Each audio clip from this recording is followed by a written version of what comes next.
Avoid blanket shock with Exhibitor's Quick Sheen.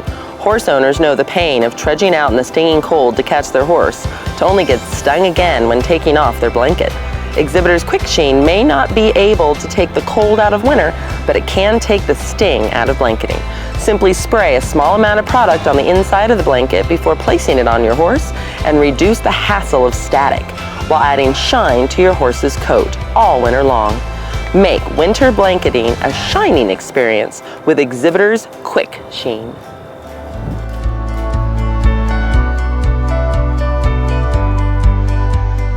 Good morning, my name is Tammi Gaynor and I'm from the Certified Horsemanship Association.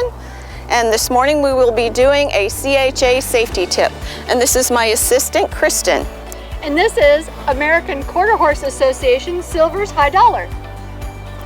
And this morning we're going to be demonstrating blanketing. And Silver Dollar will be modeling Texas Jim's blanket this morning. So the fit might be a little bit off, but Texas Jim has the day off. He's worked very, very hard this week.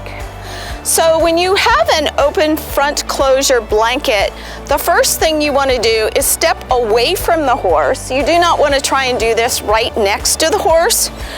You're going to, whether you hang it on a blanket rack, you want to make sure that you have it in your arms and situated correctly way before you get up to the horse to blanket. It is always preferable to have someone holding the horse when you do this so that the horse moves. If they're in cross ties, they may get a bit fidgety. Some horses that are used to being blanketed and have been for years, but always that first winter blanketing, you want to make sure that you reacclimate them. So we're going to fold the blanket into thirds across the arm. So I folded the back, then I folded the front. Now this really makes it much more manageable when you carry it to the horse, especially if it's been out in the weather on the horse overnight and it's been raining or snowing. Just a wet blanket can weigh quite a bit more. So we're going to hold it in this position. And when I walk up to the horse, and again, you know, acclimating the horse to the first time, and it's been warm here in Texas, so he has not really had an opportunity to be blanketing. So I'm going to walk up to his shoulder, maybe let him smell, because it isn't his blanket. Has a little bit different smell, and Kristen's going to monitor his reactions for me. So I'm going to slide back to his back. So I'm going to flip it over onto my right arm and still hold it in the centerpiece so that when I carry it over, much like I would a saddle blanket, I'm going to send it over and land right in the center of his back. Now in the center of his back, I'm just going to unfold it. So I'm going to fold it forward, then I'm going to fold it backward, keeping that line down the center of his back. Now before I start buckling, I want to situate it the same as a saddle pad. If I pull it forward and don't rearrange the hair underneath, could be quite uncomfortable.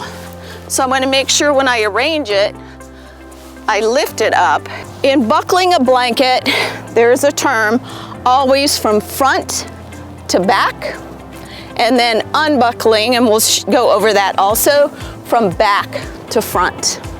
So we're going to step under here, and again, as I said, this is not his blanket, so the adjustment is going to be just a little bit more than what he needs.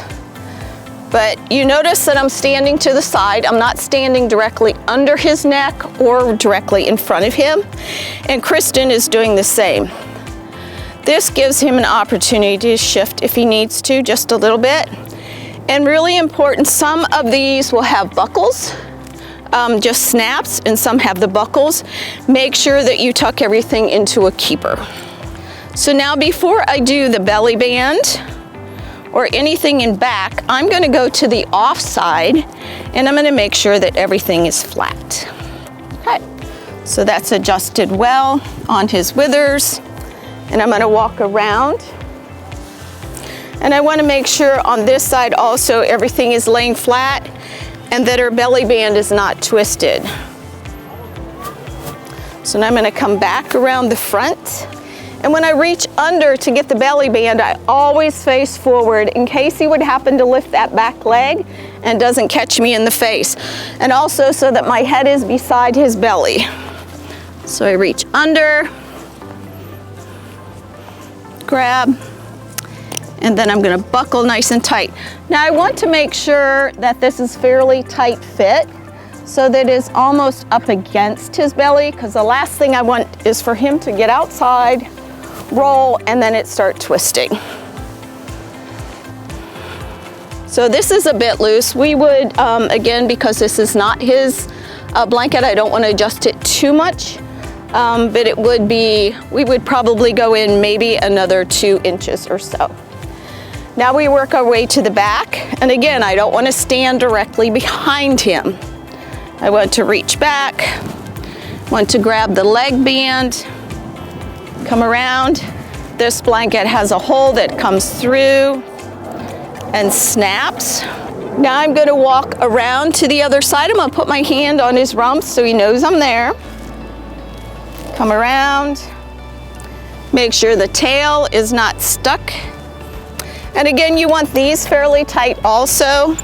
Again, these are a bit loose. I would maybe go another 2 or 3 inches in so that it is a bit tighter. So I just want to do one final check, make sure we're still straight down the center, everything is laying flat. Come around back to this side, make sure everything is laying flat and comfortable. He has plenty of room up front, the fist. So then he's prepared to go outside into the cold. Now we're going to, he's come back in the next morning, we're going to take this blanket off. And again, as I said, when we put the blanket on, we fasten front to back. To take off, we're going to go back to front. So I'm going to go to the back, I'm going to unlatch, make sure that drops without tangling onto his tail. The offside. Again, making sure not tangling on the tail, the belly band, and then the final is the front. And we want to do this rather quickly. We don't want it to get halfway through and then something happen and it hangs halfway on him. So we're going to fold up, fold into thirds. And this is important, especially if you live in areas where you can get electric shock. You want to make sure you don't inadvertently cause that static electricity. You want to lift up and slide it over his back. This is a safety tip brought to you by Certified Horsemanship Association.